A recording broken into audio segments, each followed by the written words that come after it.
Hi. Alright, hello guys, welcome back to my channel. If you are brand new here, my name is Nikki and this is my book nook. If y'all notice a difference in my background, it is because I've officially moved. I live in Dallas now, and this is my first monthly reading wrap up in my new apartment.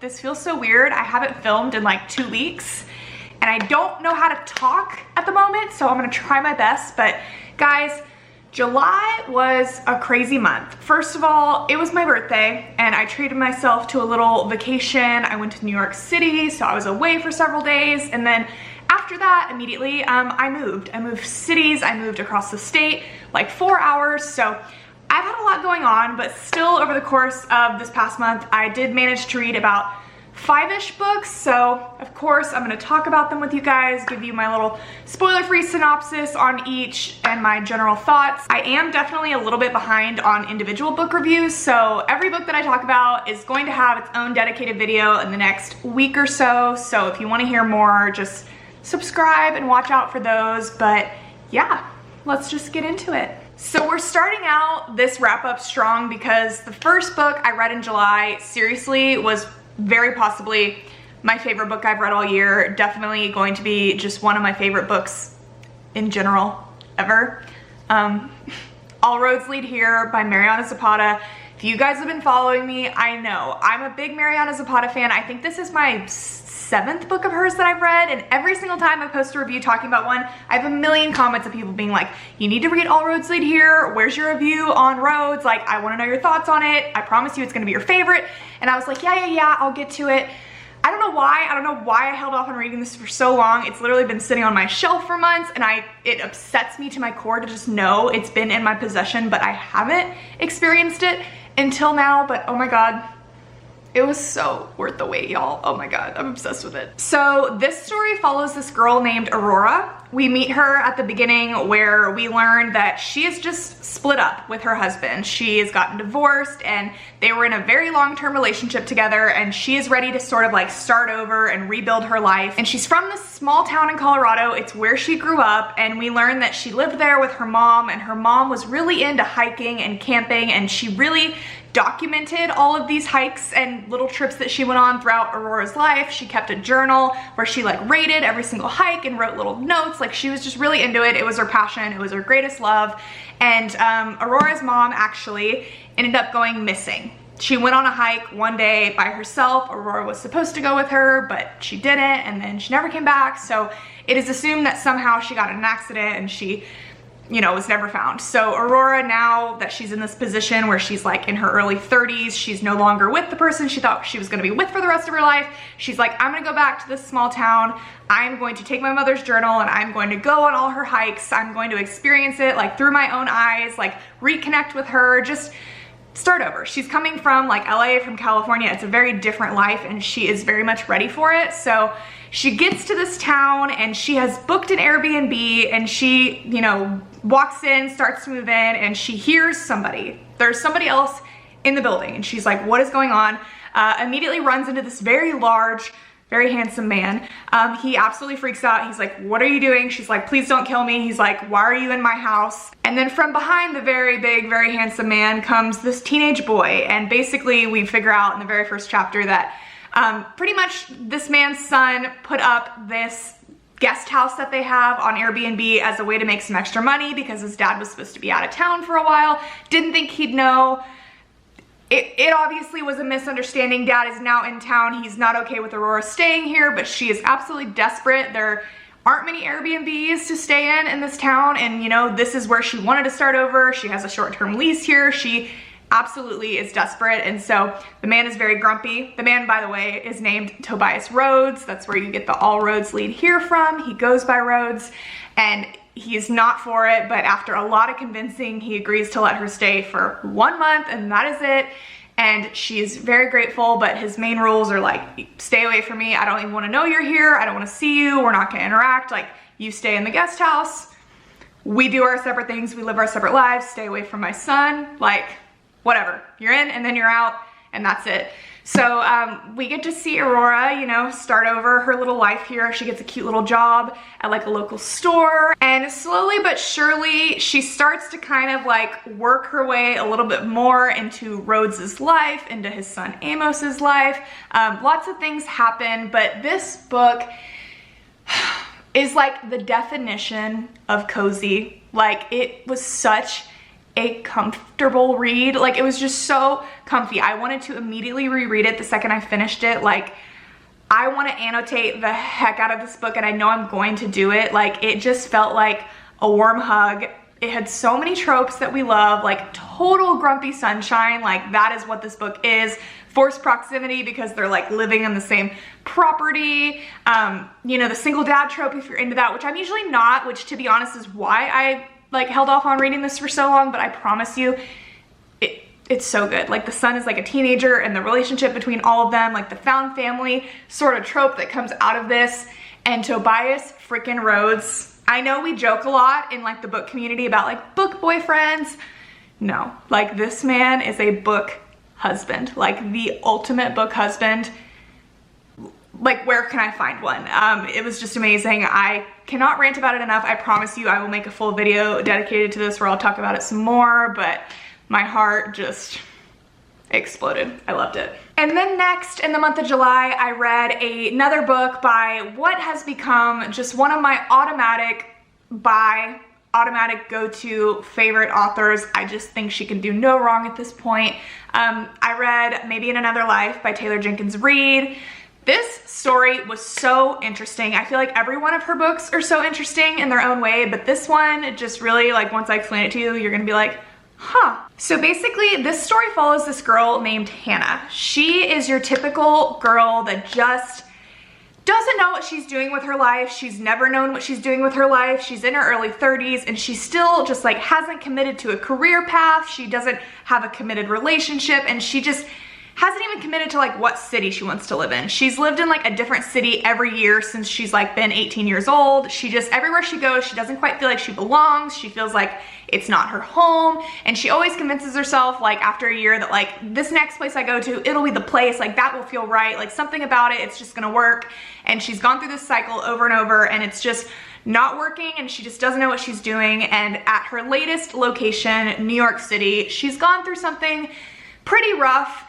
It's kind of like rock bottom for her, and her best friend Gabby from high school, from childhood, is like, girl, you need to stop. Like, you just need to come home, come back to LA where you're from, stay with me and my husband for a little while, get on your feet, and just try to be around some friends. And like, I just feel like this is where you need to be. And Hannah, you know, pretty much agrees with her. She's like, I don't know where else to go, so yeah, I'll try to go home. Yeah, she's going back to LA to at least be near Gabby and near some other people that she grew up with. And basically, she gets there, and the first night that she is there, Gabby has planned this sort of like welcome home party for her.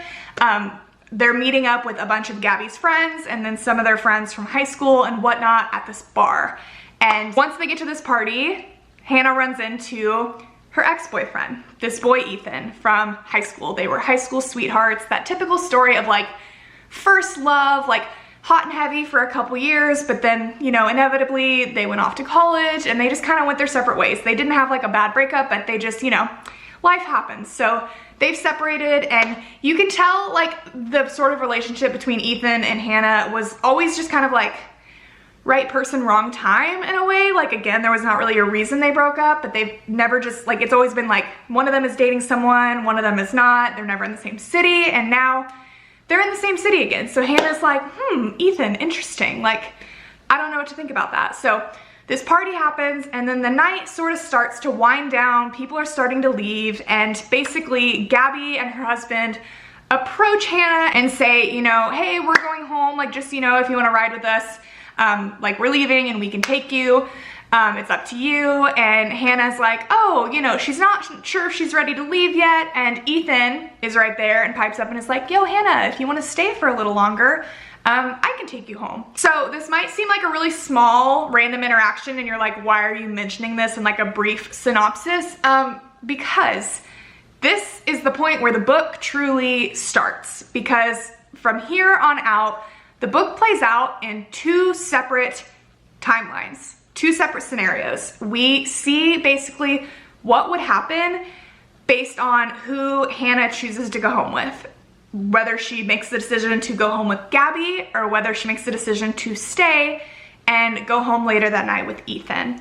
And oh my gosh, it was so fascinating. It's really one of those stories that, you know, brings up the idea of like how one little decision and the choices we make really can like have an effect on your entire life, no matter how small they might be. Again, it might seem silly, just like, why does it matter who she went home with? But like, her life plays out in two very different scenarios. Like, so many things happen and it's so interesting to see, and it alternates. So like every other chapter you see like the Gabby story and you see the Ethan story. And it was just so hard to put down because like, again, every chapter you're like, oh, I wanna know what happened here. I wanna know what happened here. And if you're a person like me, like a very specific type of person that, you know, is kind of a control freak about life, has a lot of general stress about the course of your life and where it's gonna go, and having goals you wanna accomplish and things you wanna do and feeling like you don't have enough time, but also at the heart of everything, believing in fate and, you know, and feeling like everything kind of happens for a reason. Like, this is the book for you, because we do see how vastly different Hannah's life turns out from this one decision that she made, but also it kind of shows you how like at the end of the day, the things that are supposed to find you will, and you're gonna find some happiness in your life. Like, you can find happiness anywhere in your life if you try hard enough. And it was just so interesting. It wasn't like my favorite Taylor Jenkins Reid book. She just has so many good ones.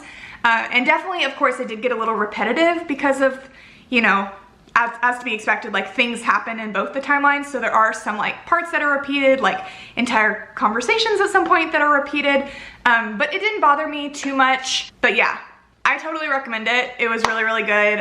Taylor Jenkins Reid in general, she's just good. You can't go wrong. And next, I read Too Late by Colleen Hoover.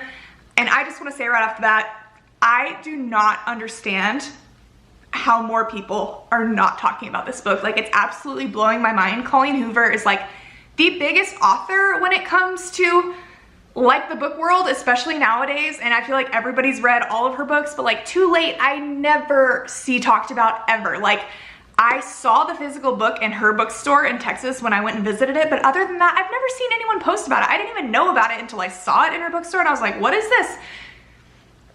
This is all for me to say, like, it's so good, and it also so fits like the vibe of book talk, like spicy book talk, twisted book talk, like all the things that people love. Like, this book has so many tropes that are very like outside of Colleen Hoover's norm, and it's just so good. It's really not like a romance. This is more like a suspense sort of thriller, and I have been saying Colleen Hoover is meant to write these types of books, because Verity, incredible. Like, Verity terrified me, gave me jump scares. And then Layla, if you've read that, again, another book that's so underrated. Like, I'm forever talking about Layla and nobody else is talking about it. It's like a paranormal romance, and she knocked both of those out of the park. And this book had me on the absolute edge of my seat. Like, I was white knuckling it. I was so stressed out. It was just so good.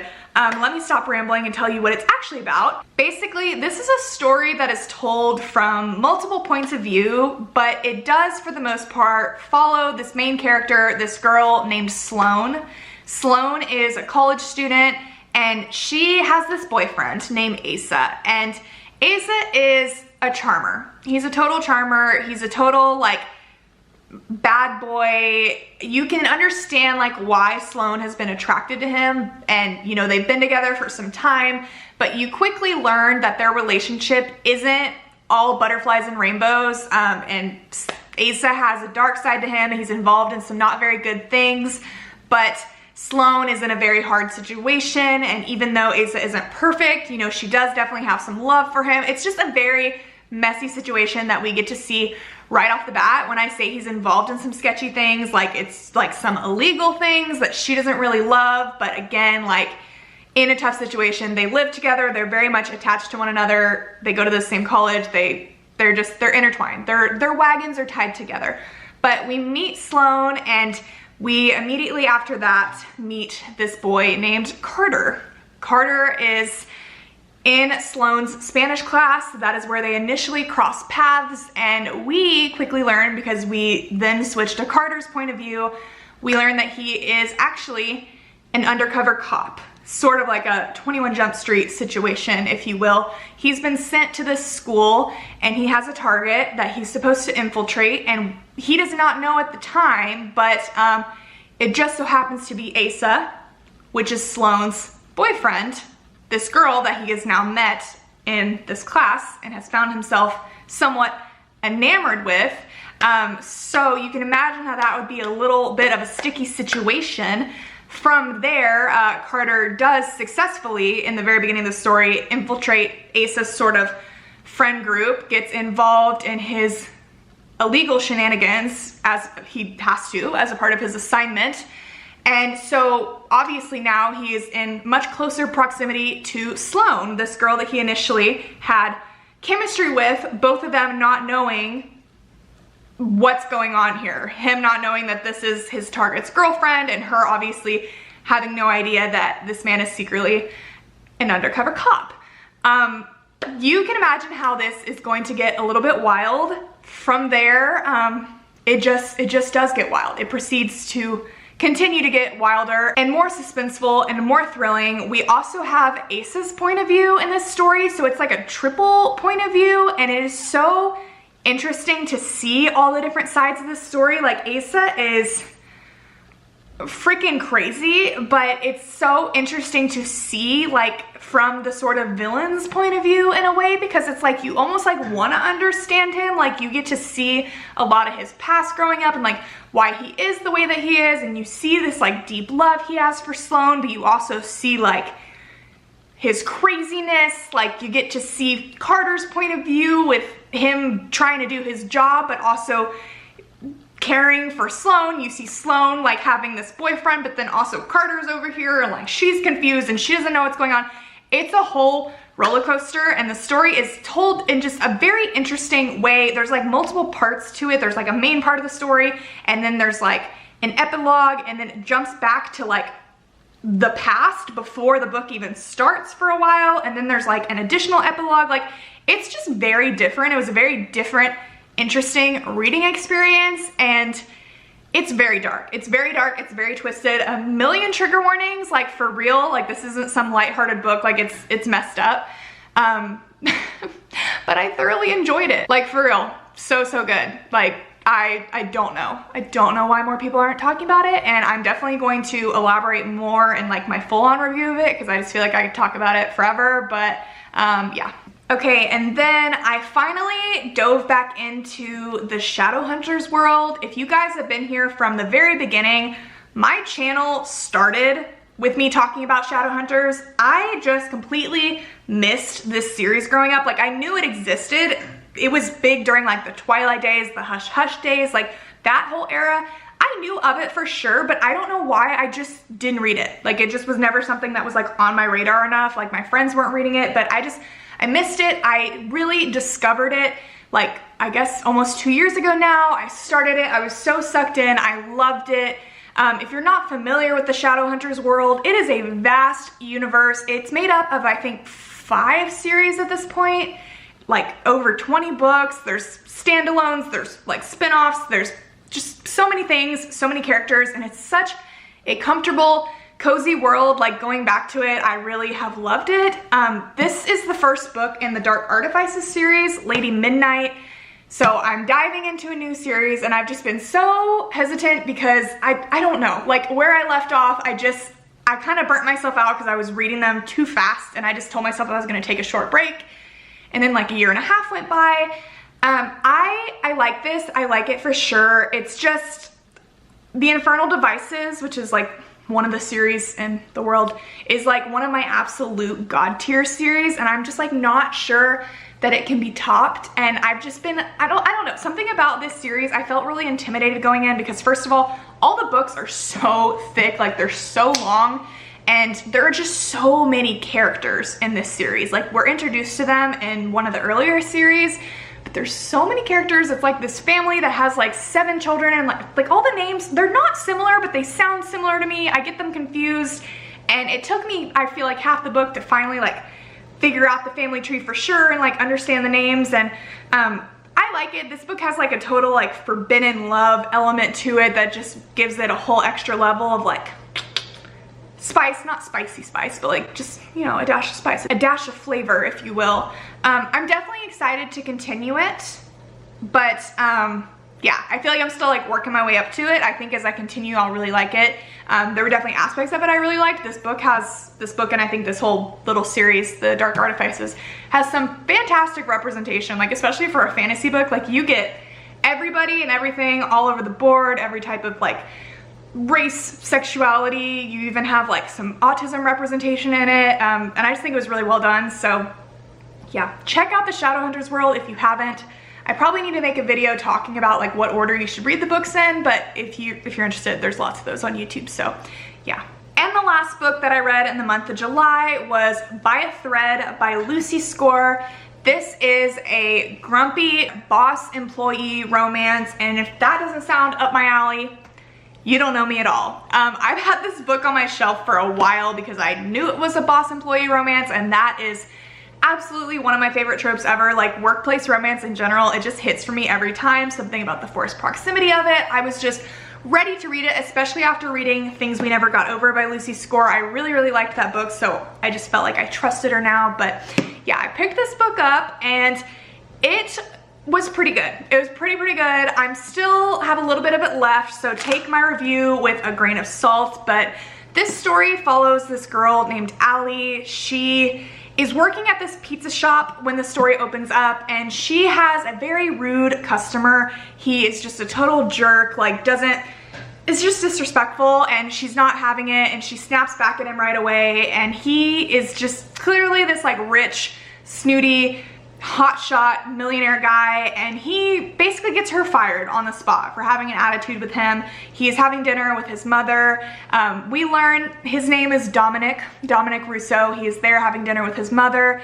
Him and his mother, his family, is known for owning this iconic like fashion magazine company. It's called Label, and yeah, he gets her fired on the spot, and Allie absolutely needed that job. Like, she's not willing to put up with disrespect, but she's in a tough place financially. Like, she can't afford to lose her job, and so she's very upset, but she's, you know, gonna leave with her head held high. And after getting fired, later, you know, a few days later, she ends up running into Dominic's mother, and she basically apologizes for her son's behavior and says, you know, you got some spunk in you, you got a fire, I see something in you, here, I owe you a job because my son got you fired. So she hands her business card. Allie does not know who they are, knows nothing about them, so she's just like, oh, a job, okay, interesting. Not knowing what she's walking into, not realizing she's literally about to walk into like a Devil Wears Prada sort of situation, but she takes the offer because she needs it, she needs a job. And so now, Dominic is Allie's boss, and he does not know his mother has hired her, and Allie gets thrown right into this brand new world that she knows nothing about. She doesn't have much money, she doesn't have fancy clothes, but again, she has a drive, she has ambition, and that just gets under Dominic's skin.